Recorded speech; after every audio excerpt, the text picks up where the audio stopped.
There you go. To hell and back is in the job description.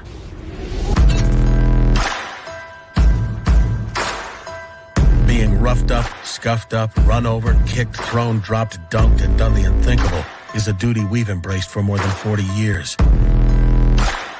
Through superior engineering and constant innovation, only Pelican has conquered the chaos a life of ambition can dish out. And we've done it to empower you. Yak Gadget, made in America, based outside of Nashville, Tennessee. Yak Gadget offers all kinds of storage accessories, quick mount motor mounts, anchor systems, track mounted accessories, even paddles. Go to yakgadget.com and get your kayak decked out for your next trip out on the water. The 153 Bait Company, based in Troy, Ohio, make everything from plastics to custom painted hard baits. Hook 'em hard and hook 'em often. All of our baits are made to order, and all of our hard baits are hand painted to order. So go to the153anglers.com to place your order today.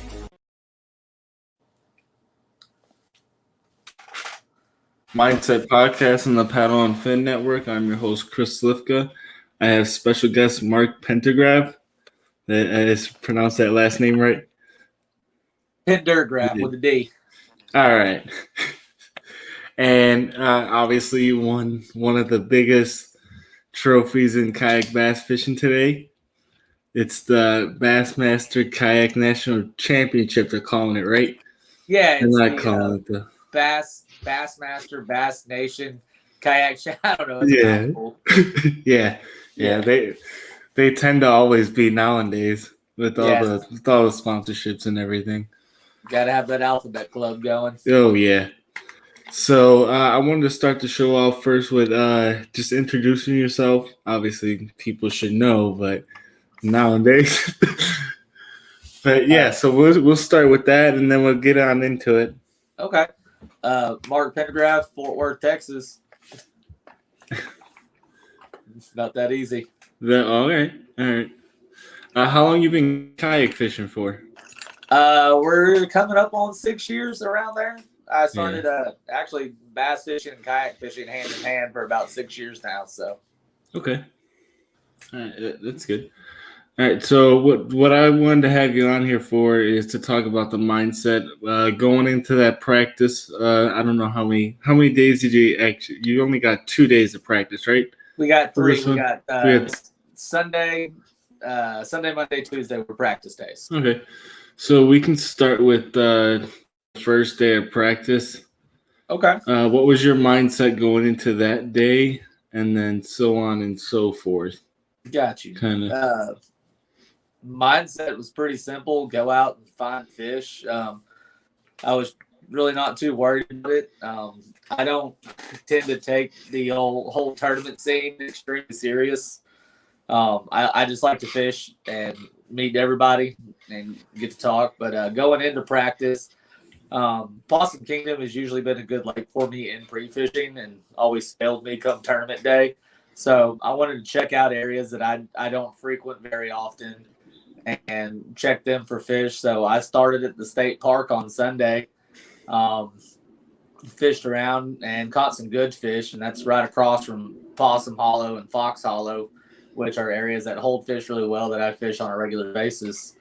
So I wanted to check the state park because I've never been over there and ran around there. Water was real stained up, which I'm not used to on Possum Kingdom due to all the rain we've had here in Texas. So that was new. I had to adjust to that. Got rid of everything that I had tied on for clear water fishing and gone back to just my normal stuff, a little bit more chartreuse in my mix, stuff like that. Did the whole state park all day on Sunday. I started at like 9 in the morning, got down there a little late. Got off the water early, about 2 o'clock. Went back to the state park because I was in a tent camp for the week. Didn't have a house rented or anything. Didn't plan on staying with nobody. Kind of just threw it together last minute because I totally forgot about finding a place to stay. So went back, got camp set up, went out, ate dinner, went back, went to sleep. And then Monday morning, woke up to the awesome storm that rolled through. Yeah, I've seen that. Yeah, it was nuts. It flipped my canopy that I had set up that I had all my stuff under. it flipped it on top of my tent, mangled the canopy, ripped a giant hole in my tent, so I was getting rained on. Grabbed all my clothes and electrical stuff, ran to the truck, and waited out the storm in there. And once the storm quit, I saw some kayakers on the water. I went and checked all my stuff, realized there was no saving it. Jumped on Airbnb, found a house, and I messaged the guy. I was like, hey, man, I'm about to rent your house. Is there any way I can get in there like right now and not wait till 4 o'clock? I was like, I've got to unload all my stuff, got to move it all. And he was real cool, let me do it. So I got over to my Airbnb, dumped all my stuff as quick as I could. And I got on the water about, I want to say 11:30. I went over to where I ended up fishing the tournament at. It's about mid-lake. It's called the Bluffs. And went in there, launched. I have a couple good points that I can fish in there, and there's some really good bluff walls with a lot of chunk rock under it. So you can usually pick them up pretty easy in there. And I found some good fish. Wasn't 100% sold on that spot. Just it was not very constant in the bite, not very consecutive. It was bite here, bite another 200 yards down the bank, maybe something like that. So it was real frustrating after the morning that I had that it didn't produce like something I would think that it would. So I loaded up and ended up going to another marina, and it looked like the entire tournament field was there. Ran into my buddy Joshua Evans, and we went and piddled around for a little bit, and then headed back in, and then went to eat and have some drinks and everything. So once again, just keeping my mind off of fishing as much as possible. Wasn't really sold on the lake at this point. I was just hoping for a top 30 finish. Wasn't really hyped about it. Just it was normal fishing. I didn't find anything that I was like, yeah, I'm about to win this tournament. So day 3 of practice, woke up a little late, got out on the water. I had one more spot that I wanted to go check, and I ended up going to that same arena where almost the entire field was the day before, and there's another 50 trucks there. And I launched there and went straight across the lake. There's some shallower boathouses over there, and they hold fish pretty well. But the mud line had crept into those boathouses, and I had done some flipping in there throughout the day, and I just didn't really pick up anything. I think I caught 1 bass and 6 goo, black drums. Yeah. Sounds like somebody's murdering my child out there. Big You're fine. You're fine. I know how that goes. But did that, and it was unproductive, so I wasn't really excited about the tournament in general. Yeah, I heard you say it in the other interviews. You weren't expecting the outcome, kind of.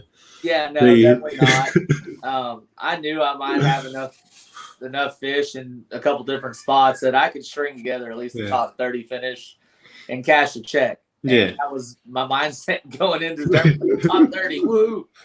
So that was it. It wasn't anything particular. So did that mud kind of really mess the lake up? Like I wasn't down there at all. I know of what I've seen. Yeah. Versus kind of. So, is that normally a clear lake, or it is? It's usually a gin clear lake with stained areas that you can go to get away from the clear water. Okay. Whereas this time it was muddy and you were searching for cleaner water, which was really weird. So kind of the exact opposite of what you're used to on that lake. For that lake, I don't like clear water anyway, so the areas I typically fish are out on the main channel of the lake, where it's a little bit dirtier out there because it clears up into the coves and everything gets real clear back in there. And I just don't like fishing like that. You got to be finesse. You got to make huge long casts, stuff like that. And I like to get right up next to stuff and fish it. Yeah, I'm kind of the same way. Yeah, and so I was really disheartened when the lake was muddy. It really threw me for a loop. And usually on this lake, when it really does get dirty, the fish kind of lock down. They don't really do much. That was in the past, though, we found out. But I didn't have a lot of hope for the tournament. And so that's about how I went into it, going, Yeah. well, I got to make the trip, got to see some good buddies, and we'll fish for 2 days and see what happens. So that was practice. It wasn't anything special. Just Yeah. So waking up day one, did you kind of have a place you went to, or yeah. was it? I knew the most quality fish I found was in the bluffs, in Hell's Gate. So that was where I was going to go. I had pretty much decided that when I saw the entire field at the other ramps. So when I see more than 20 trucks of competitors at one ramp, I tend not to want to go fish there. Yeah. And the area that at the bluffs, there's a $25 ramp fee there. So a lot of people won't go fishing because they don't want to pay $25 to launch a kayak. Whereas I don't care, because that marina during the summer when they're open, they've got pizza and Red Bulls. And I mean, I knew I could go there, I'd go fish, come back, grab some food, go back out. And that was important to me. So, Yeah. But it's always nice to have the food by the water. It is. And the girls that work that marina are super sweet. Yeah. So it's the Bluffs Marina on Possum Kingdom. It's right over there in the Sportsman area. So. Okay. But day one, I knew I was going to the Bluffs. We were out the night before, and I don't think I got back to the cabin until about 12:30. Sounds typical. Yeah, that's my normal tournament schedule. It seems like. Did that and woke up about 4:00. Got everything ready. Got to the ramp, and there wasn't really. I think there was 5 other guys at the ramp. And I was like, well, I found them on bluff walls on that chunk rock. I was like, I'm just going to run around and throw a crankbait all day. I mean, that's about all I can do. Yeah. And I had a good point that I had caught some fish topwater that were chasing shad there. And I hit that, that was my starting point. First thing I was like, man, they're going to be here. They're going to be shoving these bait up on this shallow point. And I was super excited. Like, man, I'm going to get to throw my walking baits. I love throwing them, love catching fish on them. And 6:00 hit, I started casting. It was still pretty dark, so I couldn't see water clarity or anything like that. I fished there for about 30 to 40 minutes. I had a couple misses, and I think they were more sand bass and striper than bass. And when the sun finally came up, I could see the water. I had noticed that it completely had changed. It was a stained color 2 days before that, to where it was muddy now. So I was like, well, there pretty much goes my topwater shad bite that I was after. Yeah. So I burned off that point and ran down to Hell's Gate. And there's some good bluff walls in there that hold fish no matter what time of year it is. Got after it with the crankbait. So from about 7:30 to 12:30, I ran around those bluff walls. I had 4 little fish. I think my biggest one was 17 and a quarter, a 12, a 13, and a 14. So 12:30 rolls around. I'm like, you know what? Screw it. There's no way I'm going to win. There's no way I'm placing top 30 with these fish. So I was pretty much defeated at that point. So I was like, I'm just going to head back to the ramp, and I'll just fish around there until it lines out. So I made my little 15-minute trek back to the ramp, 15, 20 minutes from ramp to Hell's Gate to the ramp. I got over to the ramp, and I was going to fish this bluff wall, which in all my pictures you'll see the bluff wall behind me. And I was going to fish that, but Justin Faircloth was in there, and he was fishing on it. So I was like, oh, I'll just go over here. And I saw the ramp, and there was like no one around. There's just fish popping on it. And I was like, I'm going to go over here and cast. So I ran over there, and I think I had 5XD tied on and made the cast. And I'm not a deep cranker by any means. I was actually using one of my flip rods. I'll throw some square bills anyway. Yeah. I have all my rods are in the truck from the tournament yesterday. Yeah. But I had my ALX Icos Thunder, and it's one of my flipping rods that I'll use for matted vegetation and stuff. Yeah. It's an extra heavy rod, and I think it's a 7.6, 7.3 somewhere. So it's a heavier rod, and I don't have a deep cranking rod, so that's what I was using. And I mean, the 5XD is not really deep, but it's deep for me. So I was like, I need a bigger rod versus my regular cranking rod. So I grabbed that and the crankbait, and I threw it up. And the boat ramp runs from the shoreline down to about 12 to 15 feet of water. And then there's another ledge about 20 yards out in front of that boat ramp. Okay. I really got to dissect it yesterday. I went back and fished the same spot for another tournament. But I just threw it up there, bam, caught a striper right off the bat. I was like, yeah, that was awesome. It was a nice striper. I was like, hell yeah. 5-7 pound. I was like, yeah, and I held it up. Just like, is that a bass? And I'm like, no, it's a striper. He goes, oh. And I was like, yeah, but it was fun. So I cast it back over there and caught a sand bass. And at this point, I was like, well, I'm really not going to win.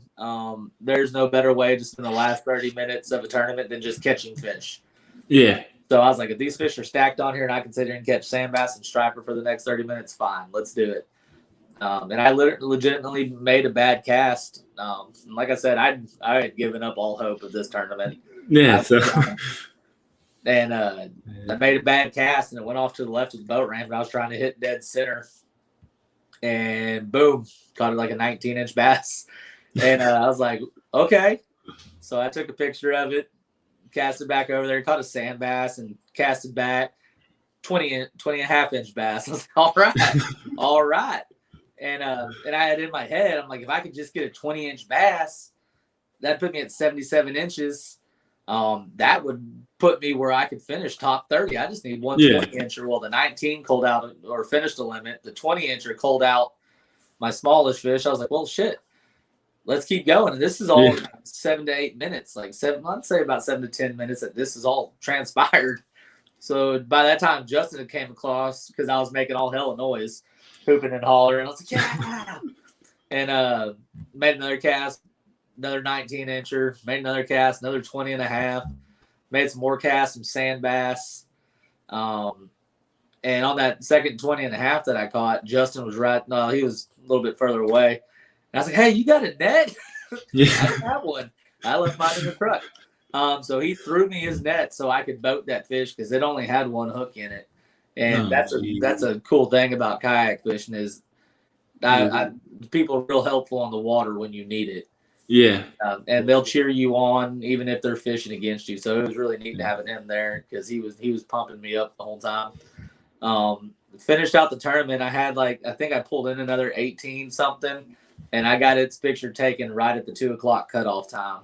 And it set me up to have 99 inches. So I started submitting fish, went over and sat on the boat ramp, went inside, got the Wi-Fi because my phone was running slow. Girls gave me the Wi-Fi, and I started uploading fish, and lo and behold, one of my 20 and a half inchers on the iPhone 11, if you hold the camera button a little too long, it doesn't take 1,000 pictures like the old iPhones. It takes a video. Yeah. I did that 4 times in a row. So I couldn't submit a video. I called Dwayne and Patrick, and they're like, shoot us an email. So I shot them an email and everything. They're like, hey, there's no way we can take something out of this video, and it'll attach the location and timestamp to it. I was like, okay. I mean, it is what it is. I screwed up. I didn't take the picture. I ain't mad at you.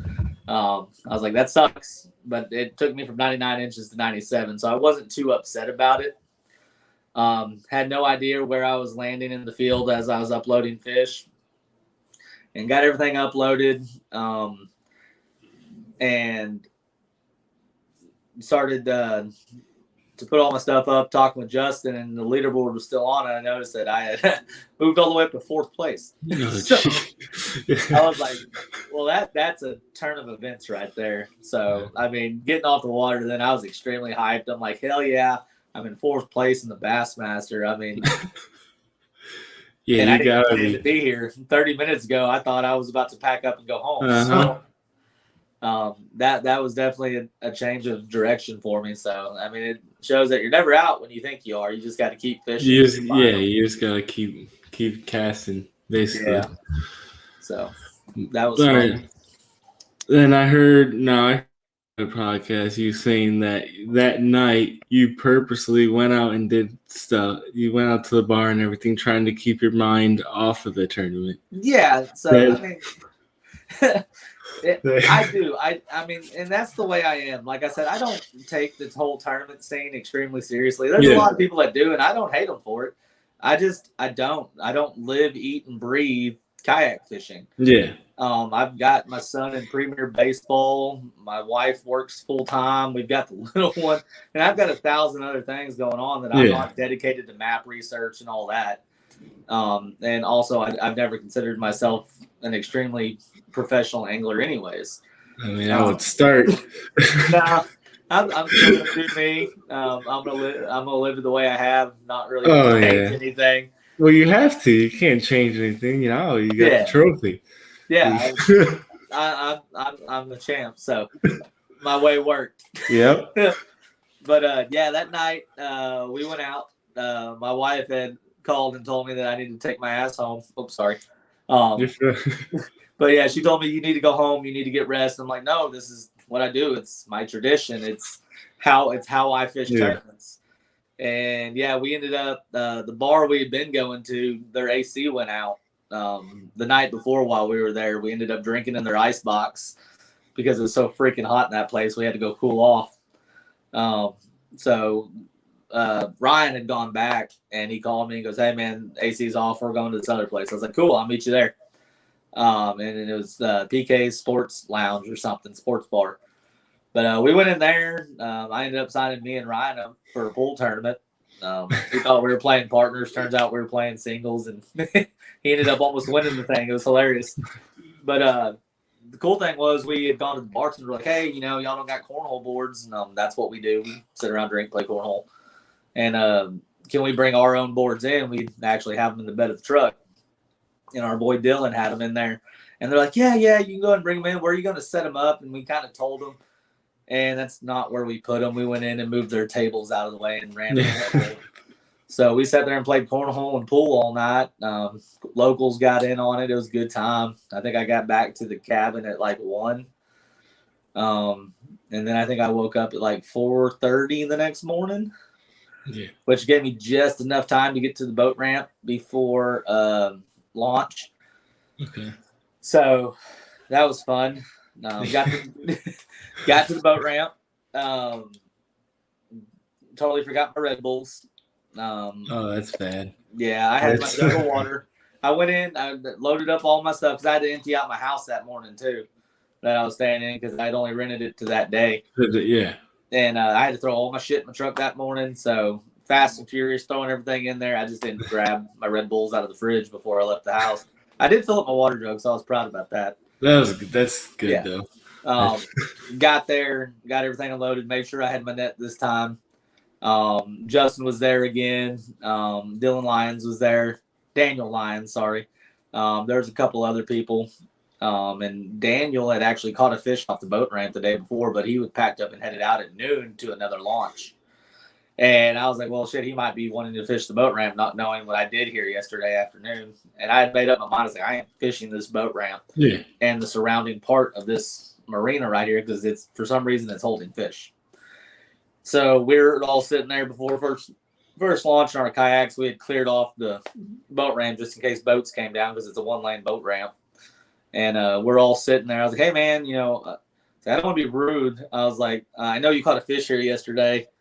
And I just want to let you know I don't plan on leaving the boat ramp. He goes, oh, you're fine, man. I'm going to head out. And, I mean, he did great out there on the water. Finished in the top 10, so huge shout-out to Daniel. But I sat on that boat ramp all day. I think my first fish was, like, between 2 and 4 cast in the morning. I think I registered them at, like, 607, 24-inch 9-pounder. So as soon as I caught that fish, man, like, I started shaking. I was like, oh, my God, my day is about to be phenomenal. Like, this is my first fish. This is the biggest fish I've seen on this lake, which is, no, I take that back. I've caught a 20 and a quarter, but it was real sickly. Yeah. At another tournament like 2 years ago. But I was like, this fish was big and healthy. And I was like, oh, my God, I was like, this is how my day is going to go. And then I caught like a 22 right after that. And I was just like, I was still shaking. I was just sweating mainly because, we'd been out every night of the tournament. And I think that had a lot to do. I was just pouring out sweat. And then I caught some 17s. The camera boat had showed up. They were there. I was talking with them, and I caught some 17s and like an 18. And then I caught a 19, a 20, a 23. Well, no. Yeah, the 23. So I had the 24, the 23. No, I had a 21 and two 19s. And I was like, I don't know what else I'm going to do. I was like, it's an hour and a half into this tournament, and I've already broke 100 inches. Like, what do I do with my time now? Like, so I sat on there, and I'd let it rest for a minute. And, you know, people were messaging me like, oh, my God, you're killing it, dude. Keep grinding. And they're like, keep going, keep fishing. I'm like, well, yeah, I got like 9 hours left in this tournament. Like, and then so I kept fishing. Camera boat left. The Old Town crew showed up. They were there to do pictures and all that. And I just kept fishing, and I ended up catching another 21 or 22, and I called out one of my 19s. And then my friends started messaging, and they were like, "Yeah, get rid of that last 19, woo!" And I let the boat ramp rest a little bit. I went and piddled around, went all the way to the end of the marina. They have like a 6 mile long, it seems like, thing of boat slips just in a straight line right down the bank. And when you get to the end, you can go back in there behind them, and there's a good ledge back in there that has a lot of timber on it. Went in there and made some casts, lost a crankbait. And I was like, no, I'm good. I'm going to go back to the boat ramp. Yeah. Went back, and I caught another 20 or 21. I don't exactly remember, but I called out my last 19, and I was like, okay. So I was like, sweet. And at that point, I was like, you know, I honestly feel like I won this tournament. Like, at that point, I didn't know what to do. I've never been in that situation. I didn't know how to feel. I just didn't know what to do. And I continued to fish the boat ramp the entire day. I'd leave and go hit the bluff wall real quick and then come back and caught a bunch of smalls. I mean, I don't really count them small. They were 17s and 18s, but they didn't help me. Yeah. So I caught fish off that ramp all day. I caught sand bass and stripers too mixed in there.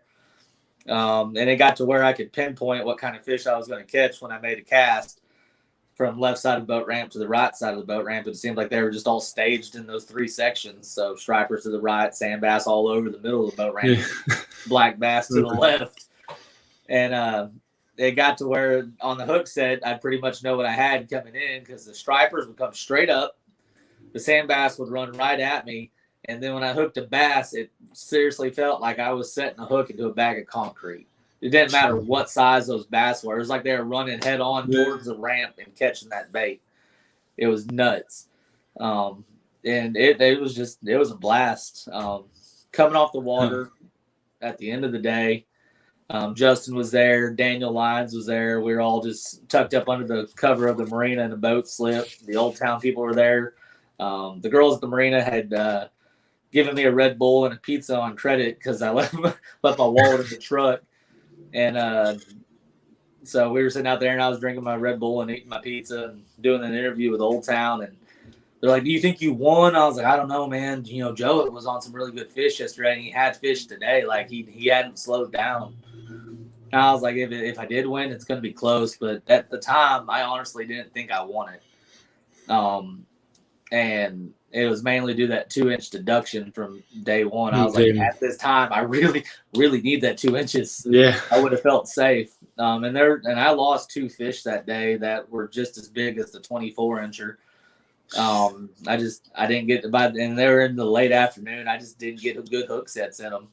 And it was nobody's fault but my own. My gear did exactly what it was supposed to. And I run that extra heavy. So when I crank bigger crankbaits, I usually use that heavier rod with like 15-pound fluoro P line, the b.a.s.s. And that's what I run on it because it helps that crankbait get a little bit down deeper and stuff and not so much stretch. But I think that actually hindered me on some of those hook sets because it allowed the fish to get away. It didn't give it enough to give. And I think I was more pulling the bait out of their mouth than I was keeping it in there. But I just didn't know coming off the water how it went.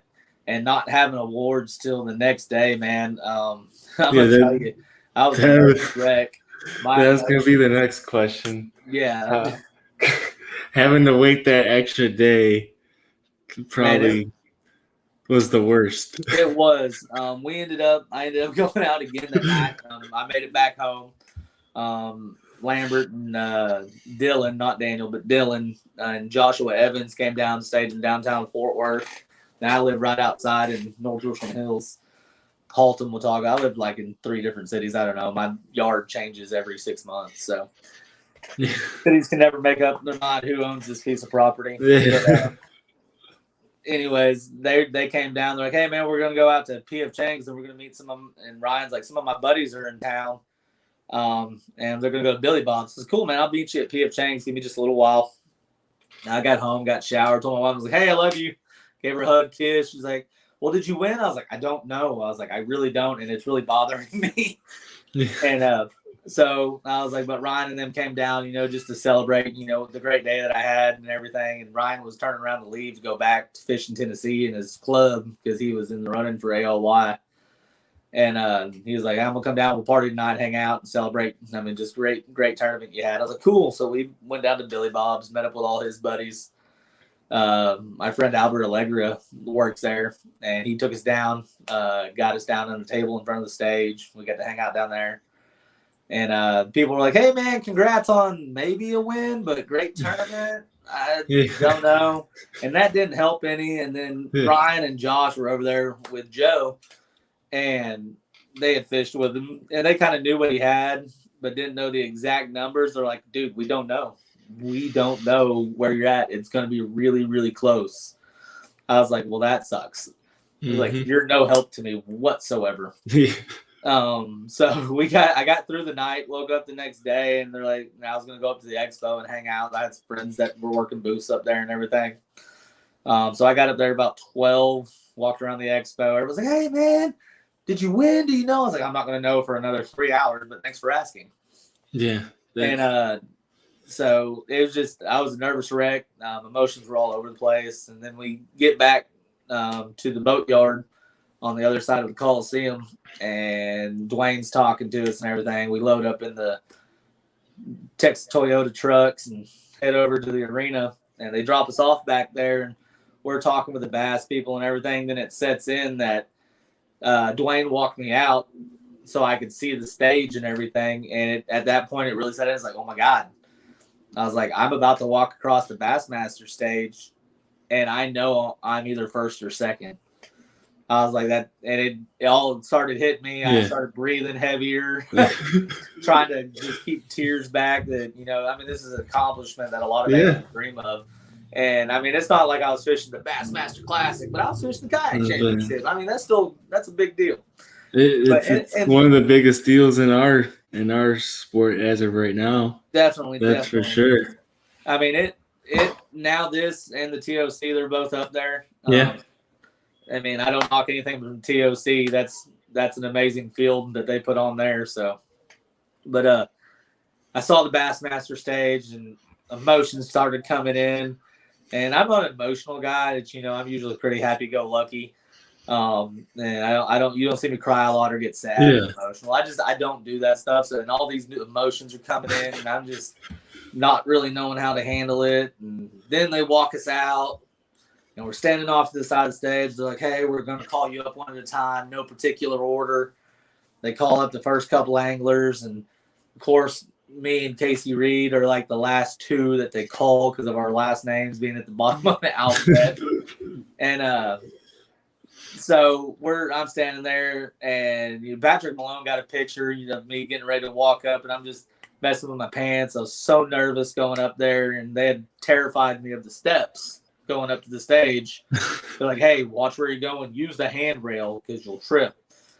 And of course, Dwayne goes up there, and on Dwayne's way up, he trips. So I'm terrified to walk up the stage and just, face first into the floor. And I get up there, and I'm standing there, and I see all the kayak friends that I have down there from DFW, the Kayak Bass Nation guys, just everybody, some of the people that were at the tournament, some of our local anglers that just came out to support me.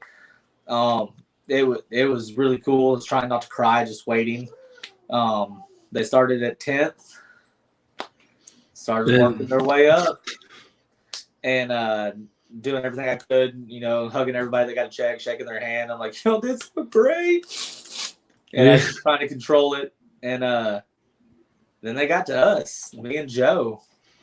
And we both got to go talk. And I went first. And I stuttered. And I sounded like a redneck. And I got to see the interview afterwards. I'm like, oh, no. It was like me and old Robertson should be friends. But I went first, and then I had to go stand out in the front of the stage right behind the trophies while Joe talked. And then Joe got to come out, and we stood there next to each other. We're like, yeah, man. And then they started announcing, and they're like, and in second place, and I knew I had 209 inches and a quarter. I mean, that was ingrained in my brain. It's still there. Can't see it, but my wife even got a little placard to put on my trophy. It says it.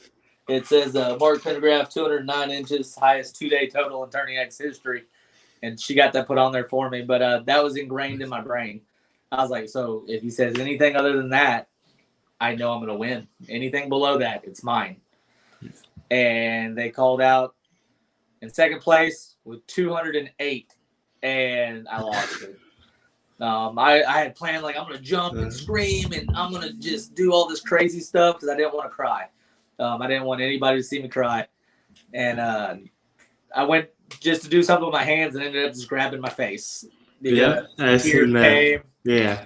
So I turned away real quick and tried to suck it up, turned back around. Joe's like, give me a hug. Joe's a great hugger. Gave him a big old hug, shook his hand. Ryan, I turned around. Ryan had the trophy. Ryan Lilly had the trophy, and hugged him. And he gave me the trophy, and I held it up. And man, that was it. I don't think words can explain the feeling that there is with that. Yeah, I kind of agree with that one. It's kind of just so real moment kind of deal. Dude, it was really surreal. Then they let Joe go and talk about his day and his trophy, or I went back over there and talked. I don't remember, but they told me to go walk back out to the front of the stage and hold up the trophy. Yeah, and I did the whole woo, held it up, and all I saw was my buddy Guillermo Gonzalez, and Guillermo is a real professional guy. Like when you talk to him, he's just real self-assured, and like he's not all over the place. And I watched him come unglued, and then I lost it again. And I saw all my other friends down there jumping and screaming. I could hear my wife from the second row she was up there in the handicap section with my dad. And it was so unreal to just be able to experience that and see the passion of my friends for me at that point in my life. It was really cool. Yeah, it has to be. And I think you held it up kind of better than probably I would. But there, I watched the line. It was going to be some type of emotion when winning something of that prize. Yeah, but you held it up pretty good. Yeah. So I mean, yeah, and I mean it's still cool. Being at the expo the next couple days, people wanted to talk to me. I actually got to sign autographs, which that was really. Jeez. I've only done it as jokes before, and the actual people want my autographs, like those big Rapala lures. Like I signed a couple of those for some younger guys that kayak fish and they bass fish in their high schools and stuff, and that was really neat. Met a couple of little kids. One kid wanted my badge that I had on me so I could get backstage and get to the parking lot with my truck. And I went to go give it to him. I was like, oh, wait, man, I got to have this so I can get back. So I was like, I'll send it to you, though. And I ended up sending that to him and his brother and a couple of fishing poles and stuff. And it was just real cool. And then especially what, Joe did with the donations and everything. I mean, that was huge. Oh, yeah. Jay and I actually ran into Jason Barokoff today. We were down in the stockyards messing around, and he walks right by, and he just moved from Cali. So I hollered, "Hey, you like in Texas?" And he turned around and he didn't recognize me because he hadn't seen me yet. He goes, "Yeah." I'm like, "Oh, what's up, buddy?" Yeah. So I got to see him, and man, he's super pumped with everything that's going on for them. So Oh yeah, it's it's still awesome. continuing, and It's everything's awesome. rolling along. So Yeah, it has to be awesome. it is. I know I seen a couple posts where you got to go backstage and everything and talk to the pro anglers. I did. And I did. everything. That was cool. Was that for all you guys, or was that for Oh. just the top 10? Just the top 10 were able to do that. I didn't see anybody else back there. And I went in and I found a little speaker box to sit on. I was like, I'm just going to sit here and take pictures of them as they roll by. And the first couple came through and I was like, "Hey, smile." Took their pictures. And they're like, and I got to talk to a couple of them and introduce myself. A couple of them had heard my name, so they knew who I was, which was really neat for me. That those pro bass fishermen that I watch on TV on a regular basis knew my name. And I was like, man, that's freaking sweet. Got to meet the llama himself. That was a big deal. He's one of my favorites. So Matt Robinson, on guide. That dude's a trip. But I mean, they're some of the most genuine people you'll ever get to talk to. I don't think any of them were rude or standoffish. I mean, I got like 2 minutes just to talk to them before they rolled out into the arena. So, but they're extremely, extremely cordial, really nice. So hats off to those guys for just being real people and not letting fame go to their heads. Yeah, I mean, they're normally like that always. But I mean, it seems like from not thinking you're gonna even finish in the top 30 to first place, and that in and of itself is kind of amazing. Yeah, how all that worked out. Man, it was. I mean, it's definitely mind-boggling looking back at it now. Going, man, just to think I was getting ready just to fucking quit. God, sorry, I'm working on cussing as much. I gotta, have more professional mouth. But no, like I was getting ready just to quit, get off the water. I didn't care anymore. To looking into fish, finding them there, and then those fish being so deering and loving to stay there and wait for me to come back on day 2. So, I mean, I wish I could say, yeah, man, I grinded, I mapped it, I went out and I found my spots, and in all reality, I lucked into it, and and I mean that's a lot to do with fishing. I mean, you can map all you want, and you can go out, and if you spend time on the water, you put point A with point B and 1, 2, 3s, and you figure it out. You figure out the gist of fishing, and where you can go to typically find fish. But I want to say most of it's luck, because you're like, oh man, this spot looks great. I'm gonna go check it out, and you check it out, and there's fish there. Well, you didn't make those fish appear. Your map study didn't make those fish congregate there.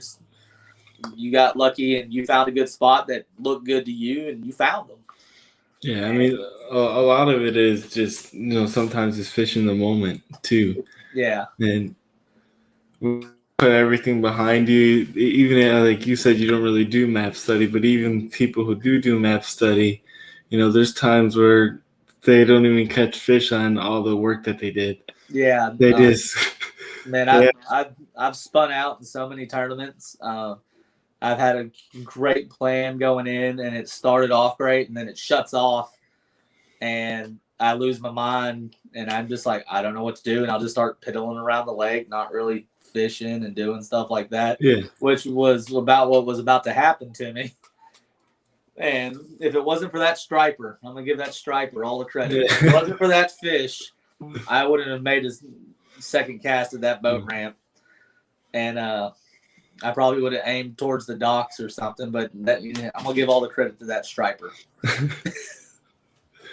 Now you said, and I mean, it's not about the mindset part of it now, but you said that area was it had like current going through it a certain way, or so. Yeah, I figured it out on day 2 after I'd already waylaid fish and then didn't know why they were there. When it slowed down and I was able to start, casting here, dissecting stuff, there's some logs that would pop up and travel through the marina right there, which I was like, man, that's really awkward. It'd make it all the way through these boat slips and a log would appear. And then I hooked something dead middle of the boat ramp, and I had run my crankbait down this thing all day and not hung up once. And I got hung up at the bottom of the boat ramp, went over there and was able to lean over and get my arm all the way in the water and get it unhooked. And I was like, you know what? And I backed off and kind of went around the boat ramp, and sure enough, you could see the current up against the bluff wall on the back side of that marina, and it was pulling all that water from the creek when they opened that gate, and it was just draining it right along that bluff wall, right over the top of that boat ramp, out into the main channel. And I didn't know. I thought the current was going to be on the other side against the bluff wall, which was behind me. I figured that was the main channel, and it looked like it was pulling it on my side. And that's the only thing I could figure out that held those fish there, is just they had somewhere to sit and wait for just bait fish to swim on by. But that, yeah, I mean, there was definitely current over that ramp. A lot of driftwood and stuff was coming through there. So, okay, yeah, it was kind of interesting to see that you just out of random found it and then made a tournament win out of it. So versus, yeah. I got to go back yesterday, and I fished the same spot, same boat ramp, put up a limit early in the morning. Not a huge one, 88 inches, but went out, and I was able to actually dissect the boat ramp. The water was a little bit clearer, still pretty dirty, but just more of a stain than mud. And I could see a little bit more defined shape to the boat ramp, a little bit lower in the water. And there's definitely a huge drop-off on one side of it right there, where they just tuck in underneath it, and it runs right into sand. So that whole shelf is just sand. I fished a little bit deeper yesterday. Found out there's some grass a little bit further out in front of that boat ramp. Not a lot, but there's some. So it made more sense being back there this time versus just trying to, hammer out fish and win a tournament. Yeah. I was able to dissect it a little bit more. It didn't help me as much, but yeah. At least I know what's really there now. So, but yeah, I showed up yesterday, and the first fish was a 20-incher, and then the second one was a 21 1/4. So it was, though there were still big fish on it, but it's an amazing little boat ramp. I loved it.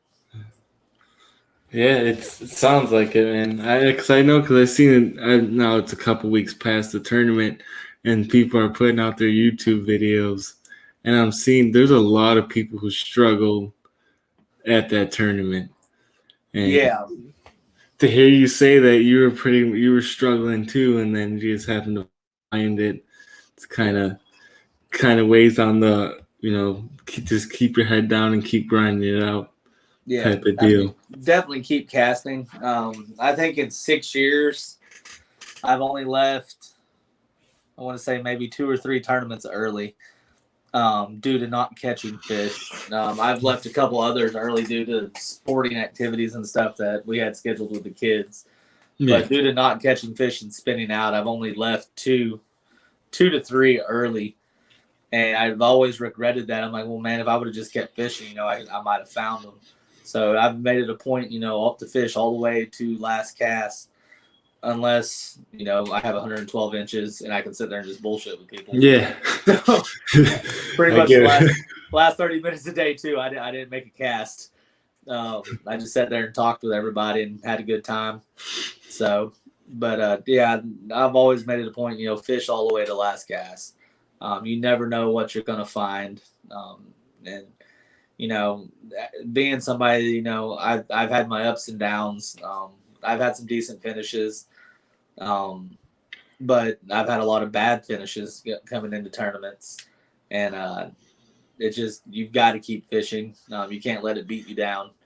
Momentum's a real deal in this sport. It really is. If you can build your own momentum, you're going to do good. You're going to finish where you want to be.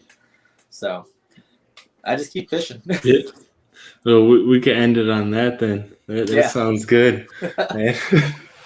I want to thank you first off for joining me. I know last last week didn't necessarily work out for us, but Yeah, I'm happy that I got you on this week. And man, I appreciate you having me, dude. It's awesome being on here with you.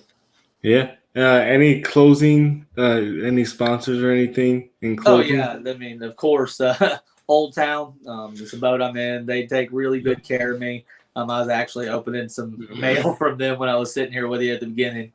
Nice. They're phenomenal. The Autopilot 120, the spot lock is just an insane feature to have, especially in kayak fishing, where you always have to fight for position. I no longer have to do that, and I can actually fish thoroughly now. Then Excite baits, they're all hung up here behind me. Makes a great soft plastic, great crankbaits. He just released his XB1DD, I think it is. I got a couple boxes of them. Yeah, it's that one right there. Nice. Little dives to about 10 feet, 10, 12 feet. I got a couple boxes of those that I've been playing with. He makes great baits. Lloyd's a great guy. I'm with ALX Rods. They make a quality product. As kayak anglers, we beat the crap out of our rods. Absolutely. I've been with ALX over 2 years now. None have failed on me due to regular use. I have broken two because I have a ceiling fan in my fishing room right here, and I shoved it up in there, and I had them in my hands, and I didn't have my rod covers on them or anything, and they went right through the fan. I hit them into the ceiling, and they just broke. And I was like, well, that sucks. Yeah. I mean, I told my buddy about it. He's like, oh, yeah, I break my stuff on the ceiling fan all the time. I'm like, that's great. But ALX rods, man, without that thunder, I don't think I would have caught the fish that I did. So it had enough give in it to keep them on there and enough backbone to make sure I got a good hook set. So it was give props to them. And then Luz for making awesome reels. The reel I ended up having to use on day 2 was a little 99 Luz Pro series, just the basic one, little $99 reel that I've had for like 5 years. I bird nested my custom that I use for cranking on like early in the morning. And it was bird nested to where there was no saving it. So I had to cut off a couple other reels to try them out. And that's the one that ended up being, the smoothest for me to use. And man, for 5 years old, just my normal maintenance on it, dude, I put that reel through its paces, and they have a quality product that held up. So that was cool. Yeah, no, I have a couple Luz also that I use. They are good reels. They are. They get a lot of bad talk, but man, there's some really good stuff. Enough that I went and bought 3 more a couple days ago. So yeah, no, they're good reels. All right, like I said, it was good having you on, and we'll close the show out here, man. Thank you. Man. Have a good Thank night. you. Thank you. You too. Bye.